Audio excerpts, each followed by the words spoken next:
Hello everyone और स्वागत है आपका हमारे preview show powered by mutual fund से। मैं हूँ वैशाली और मेरे साथ है चंद्रेश सर। हेलो सर, कैसे हैं आप? मैं बिल्कुल ठीक हूँ वैशाली जी, कैसे हैं आप? सर मैं भी ठीक हूँ। और आज हम प्रीव्यू करेंगे लास्ट लीग मैचेस जो होंगे आज के सुपर संडे में, जो कि पहला मैच 69 और 70 यानी पहला मैच होगा हैदराबाद और पंजाब के बीच में, उपल में, हैदराबाद में। क्या लगता है सर इस मुकाबले के बारे में? ये मतलब फोरगॉन कंक्लूजन है, क्योंकि पंजाब के पास तो कोई खिलाड़ी ही अवेलेबल नहीं है। सैम करन चले गए हैं, कगिसो रबाडा चले गए हैं, लियम लिविंगस्टन इंजर्ड हो गए हैं, जॉनी बेस्टो चले गए हैं। सिर्फ मैंने सुना है कि सिर्फ 2 ओवरसीज खिलाड़ी अवेलेबल है उनके लिए आज के इस मुकाबले के लिए। सिकंदर रजा पहले ही चले गए थे। तो ऐसे में तो मुझे लगता है कि ये तो फोरगॉन कंक्लूजन है, मतलब वो बचे कुचे खिलाड़ियों के साथ खेलने वाले हैं आज। ये टिक द बॉक्स एक्सरसाइज होगा। तो आई थिंक दैट ऐसे मुकाबले में तो हैदराबाद को तो बड़े आसानी से मुकाबला जीतना चाहिए।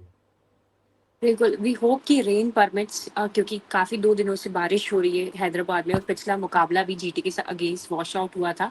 तो we just hope for a game because Hyderabad और राजस्थान जिनके आज दोनों के मुकाबले हैं, वो दोनों टॉप 2 स्पॉट को एम करने के लिए ये मैचेस खेल रही है। उनके लिए ज़्यादा इम्पोर्टेंट है टॉप 2 में जगह क्वालीफाई करने की। तो जैसा कि आपने कहा कि पंजाब के लिए तो प्लेयर्स ही अवेलेबल नहीं हैं। तो क्या लगता है फिर क्लियर कट विन मान लें हैदराबाद जीतेगी या फिर कुछ हो सकता है? नहीं, बिल्कुल क्लियर कट है मेरे ख्याल से कि हैदराबाद जीतेंगे, क्योंकि आपके पास अगर वो खिलाड़ी ही नहीं अवेलेबल है जो डिफरेंस कर सकते हैं। देखिए, सैम करन ने पिछला मुकाबला जिताया था, जॉनी बेस्टो ने 1-2 मुकाबले जिताए हैं, शिखर धवन पहले इंजर्ड होकर बाहर चले गए हैं, लियम लिविंगस्टन एक मैच विनर हैं, वो चले गए हैं, सिकंदर रजा पहले चले गए हैं, कगिसो रबाडा जो क्वालिटी लेके आते हैं वो चले गए हैं। उनके पास गेंदबाज जरूर है, हर्षदीप ने ठीक गेंदबाजी की है, हर्षल पटेल पर्पल कैप के दावेदार है फिर एक बार। तो वो सब तो है, पर मुझे कहीं ना कहीं लगता है जब ऐसा जब होता है, आप एक वीकेंड स्क्वाड के साथ खेलने वाले हो, तो दिक्कत तो आपको ही होती है। तो आई थिंक दैट वो तैयार होंगे उस बात के लिए, और आई थिंक ये एक टिक द बॉक्स एक्सरसाइज बन के रह गया है। बिल्कुल, तो इसी के साथ बता दीजिए दोनों ही टीमों से players to watch out for.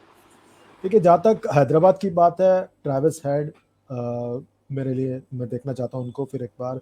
Abhishek Sharma है, और अगर नटराजन है तो फिर नटराजन को मैं देखना चाहता हूँ परफॉर्म करते हुए। दूसरी तरफ जो है, जहाँ तक बात है पंजाब की, हर्षल पटेल को गेंदबाजी करते हुए देखना चाहता हूँ। पर्पल कैप जीत चुके हैं, मगर कोई भी बात नहीं कर रहा उनकी। और दूसरी और जो है उनके पास जो चितेश शर्मा है, उन पर मेरी नज़र होगी वो किस तरह से परफॉर्म करते हैं, क्योंकि वो T20 के रेस से बाहर हो गए थे। फिर टीम से भी बाहर कर दिया गया था, फिर एक इम्पैक्ट प्लेयर के तौर पर उनको खिलाया गया था, तो उन पर भी मेरी नज़र होगी। और तीसरे खिलाड़ी हैं अर्शदीप सिंह, क्योंकि मैं देखना चाहता हूँ कि किस तरह से यहाँ पर परफॉर्म करते हैं, क्योंकि वो वर्ल्ड कप के आपके स्क्वाड में है। बिल्कुल, और जैसे जितेश शर्मा की आपने बात करी सर, आज वो कप्तानी भी करेंगे, तो एक बहुत ही बड़ी अपॉर्च्युनिटी है उनके पास किसी भी टीम को लीड करना।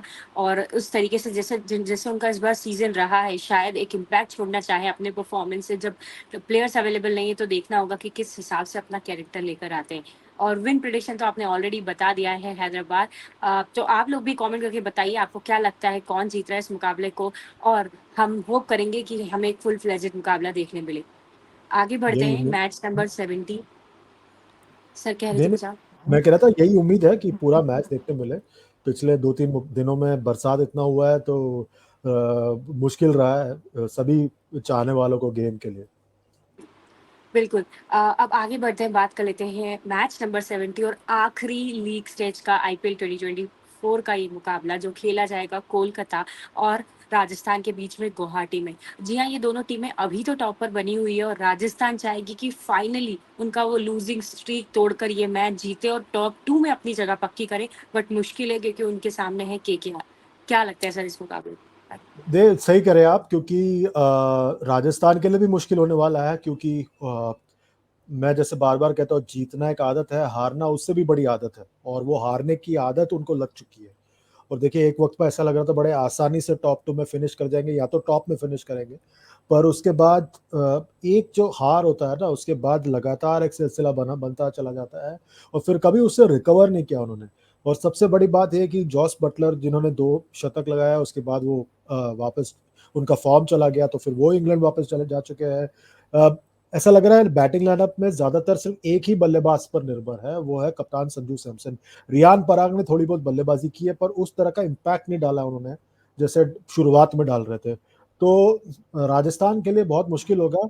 मुझे लग रहा है कहीं न कहीं ये राजस्थान पर खतरे की घंटी है कि वो शायद कहीं न कहीं इतनी ज़बरदस्त शुरुआत होने के बाद, कहीं टॉप 2 में ना फिनिश करे और तीसरे नंबर पर फिनिश कर जाए। बिल्कुल, राजस्थान को आज अपना सब कुछ देना पड़ेगा if they want to qualify in top 2 because क्योंकि जिस तरीके से टीम परफ़ॉर्म कर रही है और जिस तरीके से आप चाहते भी हैं कि कहीं गलती से कुछ हो ना जाए और अपने आप को 2 मौके दें फाइनल में जाने के लिए। तो देखते हैं आज कौन अपना हैंड पुट अप करेगा क्योंकि लास्ट मैच में उन्होंने टॉम कॉलर, डिमोर को भी खिलाया लेकिन उनके बल्ले से भी उस तरीके के रन नहीं निकले या फिर उस तरीके का उनका डेब्यू नहीं हुआ। जॉस बटलर की कमी बहुत बड़ी है बट क्या ये अपॉर्चुनिटी कोई और ग्रैब कर सकता है, ये देखने वाली बात है राजस्थान की तरफ से। तो इसी के साथ बता दीजिए दोनों ही टीमों से players to watch out for. देखिए, जहाँ तक राजस्थान की बात है ऑब्वियसली उनके कप्तान संजू सैमसन और यशस्वी जायसवाल को मैं फिर एक बार देखना चाहता हूँ किस तरह से परफ़ॉर्म करते हैं और तीसरे खिलाड़ी जिन पर मेरी नज़र है वो है युज़वेंद्र चहल क्योंकि उनकी गेंदबाज़ी आने वाले दिनों में राजस्थान रॉयल्स के लिए बहुत महत्वपूर्ण होने वाला है। और जहाँ तक दूसरी तरफ कोलकाता की बात है, वो भी फिल सॉल्ट के बगैर होंगे इस मुकाबले में। तो फिल सॉल्ट का ना होना उनके लिए बहुत बड़ा झटका है क्योंकि पूरे सीज़न में फिल सॉल्ट और सुनील नारायण की एक ज़बरदस्त जोड़ी बनी हुई है और मुझे लग रहा है कि कहीं न कहीं जो है सुनील नारायण पर नज़र होगी फिर जो है आंद्रे रसल पर नज़र होगी और मैं देखना चाहता हूँ कि उनके जो गेंदबाज़ हैं, ख़ास तौर पर वरुण चक्रवर्ती, वो किस तरह से परफ़ॉर्म करते हैं क्योंकि वो बहुत ही महत्वपूर्ण एक फैक्टर होने वाला है यहाँ पर। सर आपने कहा कि फिल सॉल्ट जैसे अवेलेबल नहीं रहेंगे तो क्या फिर रहमानुल्लाह गुरबाज की तरफ जाएगी टीम या फिर किसको आप देख रहे मौका मिलेगा? आई थिंक स्ट्रेट स्वैप होगा, रहमानुल्लाह गुरबाज आ जाएँगे और उनका जो है चयन होना बिल्कुल आसान हो जाएगा। लाइक फॉर लाइक रिप्लेसमेंट हो जाएँगे। ठीक है, इसी के साथ बता दीजिए कौन जीत रहा है इस मुकाबले को? मुझे लग रहा है कहीं न कहीं ये मुकाबला जो है ये मुकाबला बड़े आसानी से कोलकाता जीत जाएगा क्योंकि उनके पास इस वक़्त मोमेंटम मौजूद है, जो राजस्थान के पास नहीं है। बिल्कुल ये एकदम क्लियर लोगों को ऑब्वियस चॉइस लग रही है कोलकाता की जीतने की बट अगर कुछ बचा है राजस्थान के पास करने को तो वो इस मुकाबले में and I hope I am backing them to win today. It's a big risk but let's see if they can come good today और यशस्वी और संजू सैमसन पर मेरी निगाहें होगी तो देखते हैं क्या होता है। चलिए देखते हैं क्या होता है। कुछ ही देर की बात थैंक है। यू बिल्कुल और इसी के साथ आज हमारे लीग मैचेस खत्म हो जाएंगे और अब शुरुआत होगी क्वालिफायर्स एलिमिनेटर्स और फाइनल की। उनके प्रीव्यूज भी हम आपके लिए लेकर आते रहेंगे। So thank you so much everyone for watching. आपको जो भी लगता है कमेंट करके बताइए हमें आपके predictions and we will see you again.